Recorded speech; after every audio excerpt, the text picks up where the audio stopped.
बच्चों, कैसे हो? उम्मीद है आप सभी अच्छे और अपनी पढ़ाई अच्छे से कर रहे हैं।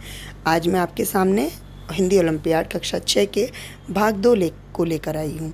पहले भाग में हमने 1 से 25 तक प्रश्नों के हल किए थे। आज हम 26 से लेकर 50 तक प्रश्नों के उत्तर हल करेंगे। तो आइए शुरू करते हैं आज का वीडियो। अगर आपने पहले वाला वीडियो नहीं देखा है तो आप चैनल पर जाकर उसे देख सकते हैं और इस वीडियो को भी देख सकते हैं। तो हमारा प्रश्न नंबर 26 क्या है? मुझे 2 पुस्तकें चाहिए, विशेषण भेद बताइए। तो इसमें विशेषण का भेद बताना है। बेसिकली विशेषण के कितने भेद होते हैं? 4 भेद होते हैं। कौन कौन से होते हैं? गुणवाचक, संख्यावाचक, परिमाणवाचक और क्या होता है? निजवाचक। राइट। तो अब हम इसमें बताएंगे आपको कि 2 पुस्तकें, यानी कि संख्या की बात की जा रही है, तो ये कौन सा विशेषण है हमारा? ये हमारा संख्यावाचक विशेषण है। तो अगला है हमारा प्रश्न नंबर 27। दरवाजे पर कोई खड़ा है, रेखांकित शब्द क्या है? रेखांकित शब्द क्या है?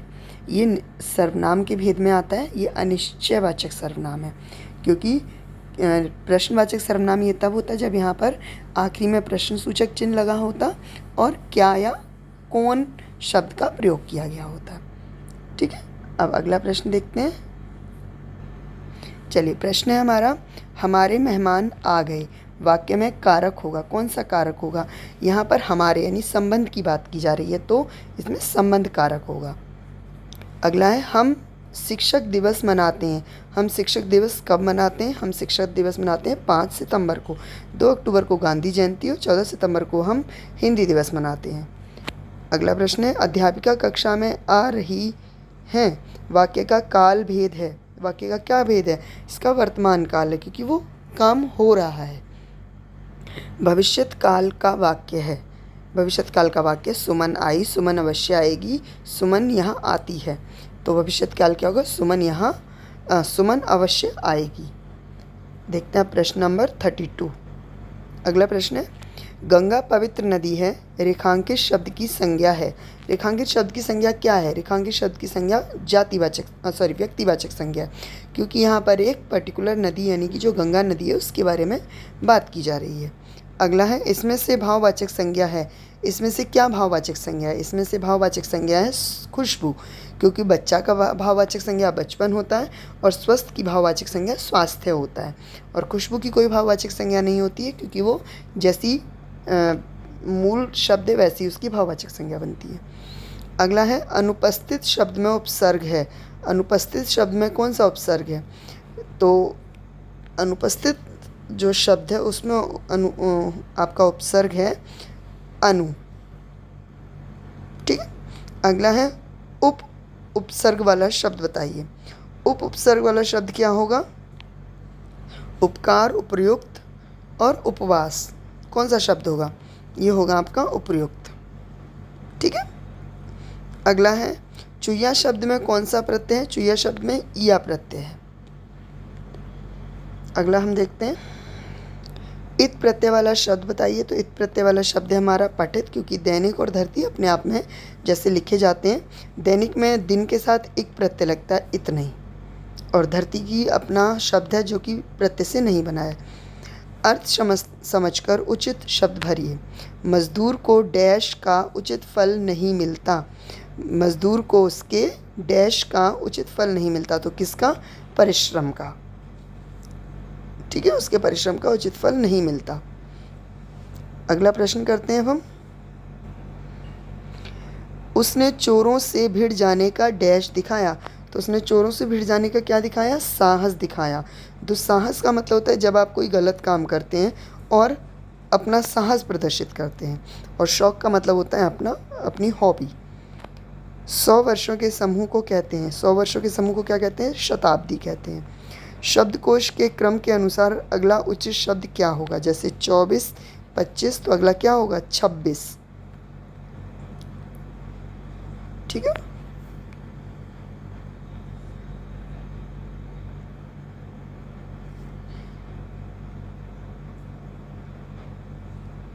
नहीं, इस प्रश्न में शब्दकोश के क्रम के अनुसार अगला शब्द क्या होगा? तो 27 होगा, क्योंकि पा के बाद छा नहीं आता, छा पहले आता, वो चा के बाद आता है, तो अब 27 आएगा। राम लक्ष्मण के छोटे भाई थे। रेखांकित शब्दों के स्थान पर एक शब्द लिखिए। तो रेखांकित शब्दों के स्थान पर ये होंगे अनुज। अनुज जो होता है वो छोटा भाई कहलाता है, अग्रज जो है वो बड़ा कहलाता है। अगला प्रश्न है हमारा 97 को शब्दों में लिखते हैं। 97 को शब्दों में ऐसे लिखते हैं। 97 जुलाई के बाद डैश का महीना आता है। जुलाई के बाद अगस्त का महीना आता है। हिंदी महीनों का सही क्रम है आषाढ़, सावन और सावन के बाद भाद्रपद यानी भादों आता है।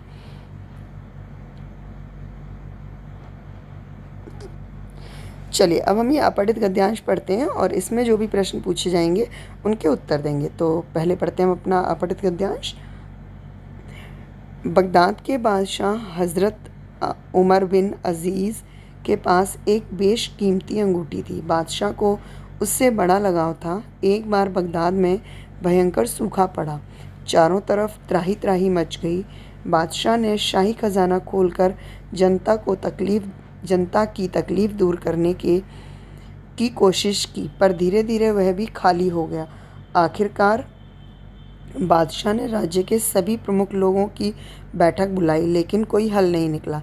एक दिन दरबार में बादशाह ने अपनी अंगूठी निकालकर खजांची को देते हुए कहा, इसे बेच दो, मेरे पास अब सूखा राहत के लिए कुछ नहीं बचा। दरबारियों में हलचल हुई। सब जानते थे कि बादशाह की अंगूठी बहुत प्यारी है। एक दरबारी ने कहा, थोड़ा इंतज़ार कर लीजिए, बारिश होने में अब कुछ ही समय बाकी है, सब ठीक हो जाएगा। बादशाह ने कहा, ठीक कहते हो, मगर मैं बारिश के भरोसे लोगों को नहीं छोड़ सकता। ठीक है, चलिए इसका पहला प्रश्न है हमारा, बादशाह हज़रत उमर को किससे लगाव था? तो उन्हें किससे लगाव था? उन्हें अपनी बेशकीमती अंगूठी से लगाव था। चलिए अब आगे। बादशाह ने किस प्रकार जनता की तकलीफ़ दूर करने की कोशिश की? अपना शाही खजाना खोलकर, यज्ञ एवं हवन करके, कठिन परिश्रम करके। तो बादशाह ने अपना शाही खजाना खोलकर लोगों की मदद की। दरबार में बादशाह ने क्या किया? में बादशाह ने सूखा राहत के लिए अपनी बेशकीमती अंगूठी बेचने का फैसला किया। यानी कि उन्होंने अपनी अंगूठी जो उन्हें सबसे प्रिय थी वो बेचने की लिए खजांची को दे दी। चलिए अब अगला प्रश्न करते हैं। एक बादशाह का धर्म होता है तकलीफ़ में अपनी प्रजा का साथ दे, उम्मीद के भरोसे लोगों को छोड़ दे, तकलीफ़ का कारण प्रजा से पूछे। तो इसका उत्तर होगा आपका नंबर 1। बादशाह शब्द का स्त्रीलिंग क्या है? बादशाह शब्द का स्त्रीलिंग बेगम है। तो आज हमने ये वीडियो पूरा किया है। अगर आपको वीडियो अच्छा लगे तो इसे लाइक करना, शेयर करना और चैनल को सब्सक्राइब करना। धन्यवाद।